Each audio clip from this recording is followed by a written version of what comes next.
High high ভাই, আপনি এটা কি সর্বনাশ করেছেন? কি সর্বনাশ করেছি? গোসল লেট্রিন পরে জানেনই না? কি জানি না?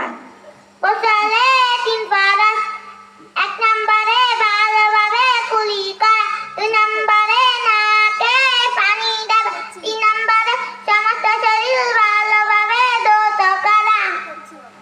সেই বাবু এগুলো কোথায় শিখায়? মার্কাজুল কোরআন ইসলামিয়া মাদ্রাসা থেকে শিখেছি। মাদ্রাসাটি কোথায়?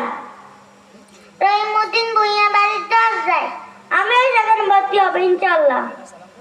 আসসালামু আলাইকুম ওয়া রাহমাতুল্লাহি ওয়া বারাকাতুহু। ওয়ালাইকুম আসসালাম ওয়া রাহমাতুল্লাহি ওয়া বারাকাতুহু। করেন না, একটু দোয়া করেন আল্লাহ পাকে